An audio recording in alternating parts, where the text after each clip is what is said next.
25과 교회는 주님이 다시 오실 때까지 어떻게 해야 하나요? 오늘은 주님이 이 땅에 다시 오실 때까지 어떻게 해야 하는지 배울 거예요. 여기 QR코드 영상을 찍어서 우리 요절 챈트를 함께 불러볼게요.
데살로니가 교회는 예수님이 금방 다시 오실 것이라고 믿었어요.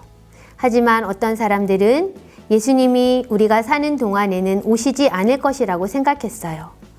바울은 데살로니가 교회에 편지로 말했어요. 예수님이 언제 다시 오시는지 우리는 그때를 알 수 없어요. 주님의 재림이 밤중에 도둑이 오는 것처럼 갑작스럽게 일어나고 그것을 피할 사람이 아무도 없어요. 하지만 빛의 자녀인 우리는 두려워할 필요가 없어요. 교회는 깨어서 다시 오실 예수님을 기다려요. 우리는 주님이 다시 오신다는 사실을 알고 정신을 차리고 책임감 있는 생활을 해야 해요. 성경 이야기를 잘 들었나요? 우리 말씀을 기억하면서 기억하기 활동을 함께 해볼게요. 여기에는 두 가지의 그림이 있어요. 어떤 그림이죠? 제목이 있는데 하나는 밤에 속한 사람 그리고 낮에 속한 사람의 그림이에요. 아래에는 밤에 속한 사람을 설명하는 그림과 글이 있어요. 그리고 낮에 속한 사람의 그림과 글이 있어요. 그런데 아래 글에는 아직 문장이 완성되지 않았지요. 오늘 들은 성경 스토리를 생각하면서 빈칸에 알맞은 단어를 스티커로 붙여볼 거예요. 우리 친구들이 25과 밤에 속한 사람, 낮에 속한 사람 스티커를 준비해 주세요. 자, 그리고 친구들이 여기에 들어가야 할 알맞은 말을 우리 스티커로 한번 붙여볼게요.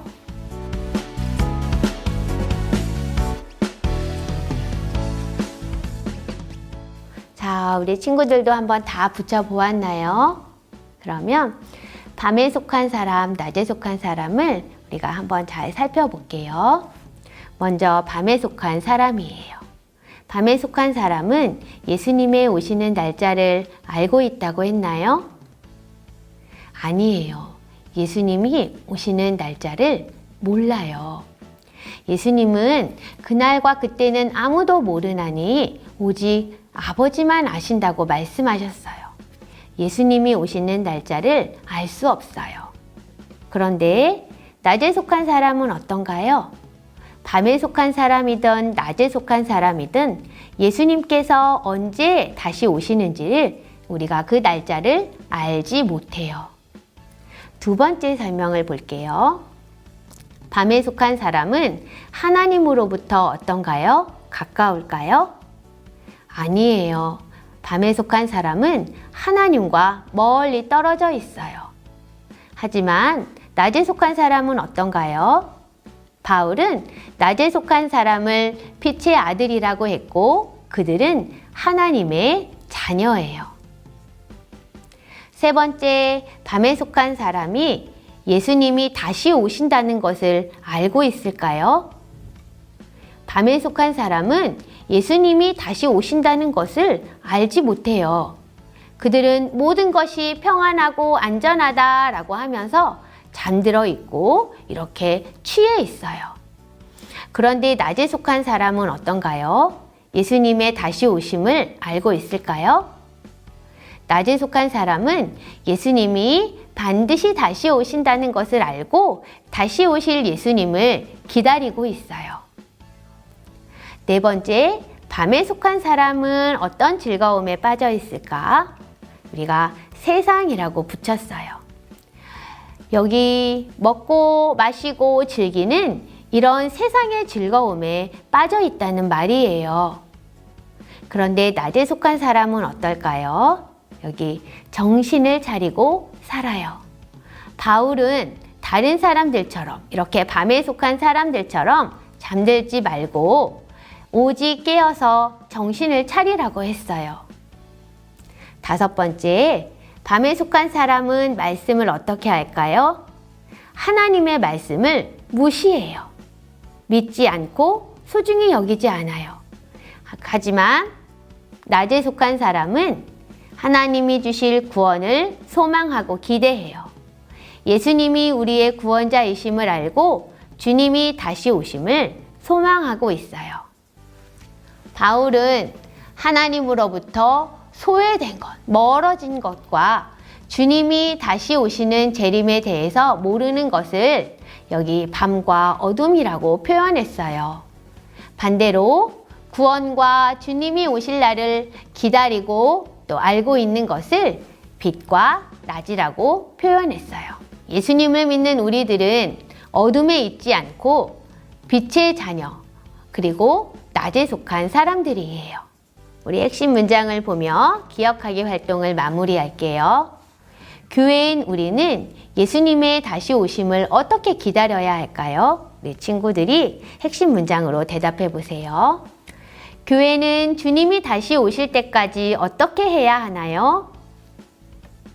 교회는 깨어 있어 다시 오실 주님을 기다려요. 실천하기 활동이에요. 친구들은 예수님의 다시 오심을 기다리면서 살고 있나요? 우리는 예수님께서 언제 오실지 알 수 없어요.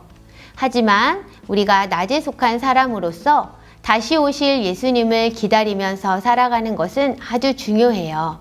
지금부터는 예수님을 어떻게 기다리며 살지 우리의 고백을 담아서 기다려요 예수님 문고리를 만들어 볼 거예요. 이것을 통해서 구원의 소망을 가지고 깨어 살아가는 우리 친구들이 되었으면 좋겠어요. 먼저 부록에 있는 기다려요 예수님 문고리를 뜯어서 이렇게 준비해 주세요. 자, 예수님의 머리 윗부분에 보면 문고리에 끼울 수 있는 칸이 있어요. 그래서 이것을 잘 뜯어주세요.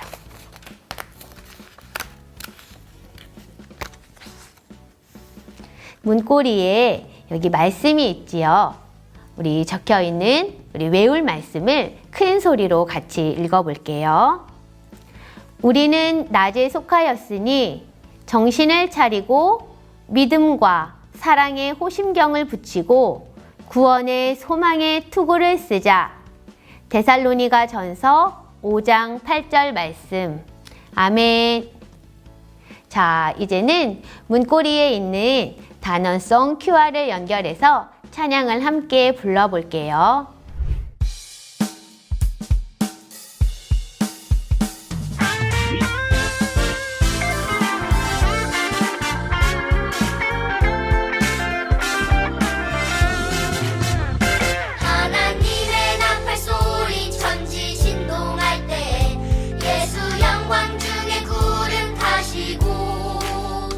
천사들을 세계 만국 모든 곳에 보내어 구원받은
자, 친구들 잘 불렀어요. 이제는 빛의 자녀로 책임감 있게 살아갈 수 있는 방법이 무엇일지 생각하고 문고리에 자신의 결단문을 적어 볼 거예요. 여기다가 나는 예수님의 다시 오심을 기다리며 어떻게 살겠어요? 라고 한번 한 개나 혹은 한 개 이상을 한번 같이 적어 보세요. 자, 선생님도 적어 볼게요. 친구들도 한번 적어 보세요.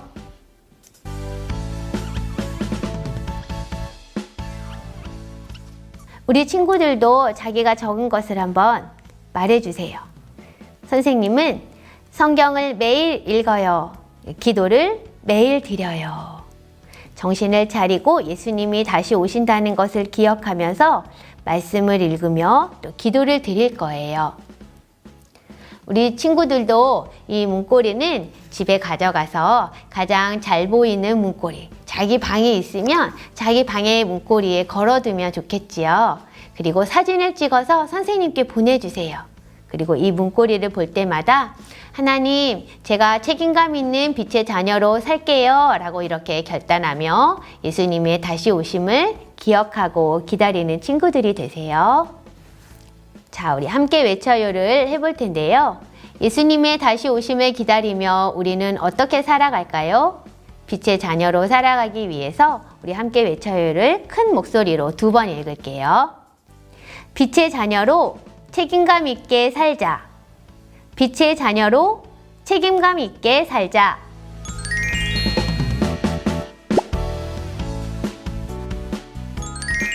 우리 기도로 마무리하겠습니다. 하나님 아버지, 우리가 예수님의 다시 오심을 기다리며 구원의 소망을 가지고 살아가게 해주셔서 감사드립니다. 주님이 다시 오는 날까지 빛의 자녀로서 책임감 있는 하나님의 백성으로 살아가도록 도와주세요. 예수님의 이름으로 기도드립니다. 아멘.